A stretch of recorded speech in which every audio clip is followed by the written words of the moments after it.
What's going on, guys? So this is the second lesson of the free Forex course, and this lesson is very important, and it basically leads up. It's a following from the previous lesson. So you need to understand the previous lesson before you even think about this lesson. This lesson is fair value gap. But let's quickly recap on um, the last lesson, which is logic. Using logic, lower highs, lower lows, higher highs, higher lows, that kind of stuff. Buying high, selling low, that sort of logic. Very simple. Let's go back to the monthly on the euro dollar, and we can see that in the last, basically the last year, we have overall been bullish, and the last month we've been bearish because this is basically a pullback to continue to go bullish. That's what logic is telling us. We go on the weekly, you can see similar thing where overall we're bullish, and you can see that we've had the pullback, and this is where we would end up going. This is where we had the pullback, and we're going to go bullish from here. So fair value gaps. That is the next lesson. What is a fair value gap? Fair value gap is when you see a candle like this, there's no wicks on either side. Wherever there's no wicks on either side, that is a fair value gap. So for example, I'll highlight it here. You can see there's a wick right here, it ends right there, and the wick sort of ends, this one right there is here. So all of that is a fair value gap. Okay, and I'm going to show you another one as well, which is this one right here. There's a wick here, and let's say this wick down here. That means there's all this fair value gap. What is a fair value gap? Okay, before I show that, let me show you another one as an example. This here, that's a fair value gap. And then what you do is you would drag along here, and yeah. But what is a fair value gap? A fair value gap, what does it mean? It basically is a magnet. That's all it essentially is. It's a magnet to give you an indication of where price is going to head to. Price has moved. So, for example, over here, price has moved so fast that it's left a lot of unfulfilled orders. That's one way of putting it. People say it's unfulfilled orders. People say this, and that. We don't truly know. But what we do know, price moved so fast, there's an imbalance. And price needs to be filled. There needs to be a balance of price before it, or liquidity takes, whatever you want to call it. I like to look at it. I like to keep it very simple. It's just a magnet. That's the way that I see it. So let's look at this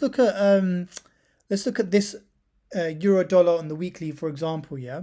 So you can see that we are bullish, sorry, but we are in this bearish move right now, going to a discount. The most high likely place that we would continue to go bullish would be below, like you have this move right here, it'll be below the 50% line, because it doesn't make sense to buy high.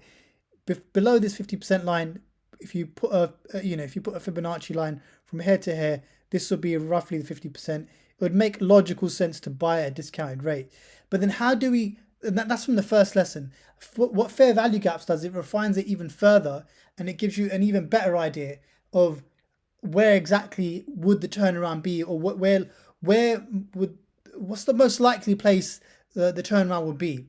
So let's go on to the daily as an example as well, and you can see right here that this is where the fair value gap would have been on the weekly, and you can see that we've taken it. So if you go back into the weekly again, fair value gaps, I know some traders, what they do is they'll place their entry here and their stop right here at the bottom of the fair value gap. In my opinion, that's not the correct way to trade. In my opinion, you will make a lot of losses doing that, because price likes to run through fair value gaps. So that's something personally I don't recommend. So using that same logic, using two methods, using the higher highs, higher lows method, which is logic, price action structure, whatever you want to call it, and fair value gaps, I'm going to show you how you can go even granular, and you go on the lower time frames to give you a better indication of where this trade would be if you go on the lower time frame. So again, we get an idea if you go on the weekly that, okay, this is roughly where price is going to take it out, and there might be a turnaround, might continue to go bullish. So if we go on the daily, and let's look at this candle right here, price, if we actually, let's do this, because this is literally what I did on Thursday, the day before, on Thursday. So okay, we've had this wick right here, this candlestick right here, sorry. And if we go on the 4 hour, and then we go and we can't see any fair value gaps. There's a bit of a fair value gap here, right here.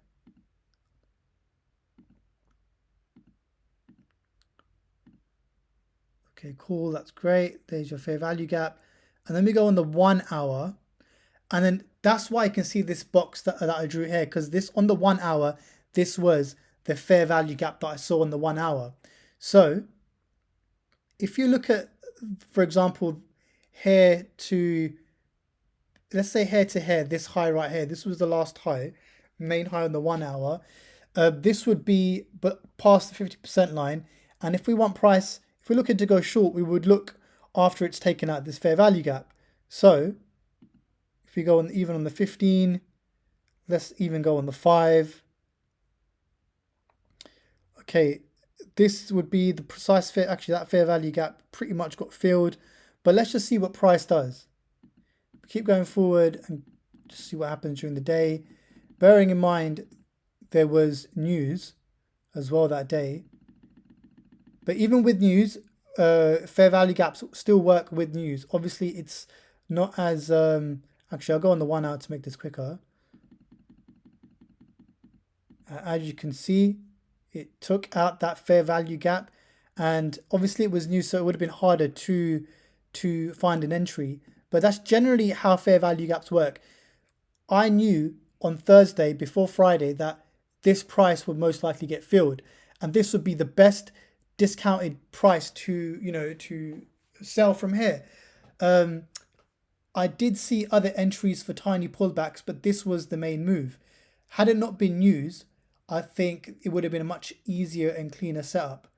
So that is basically how you use higher highs and higher lows and fair value gaps. You couple that together, and it's so simple, but it's such a powerful tool, and that is the correct way to use fair value gaps.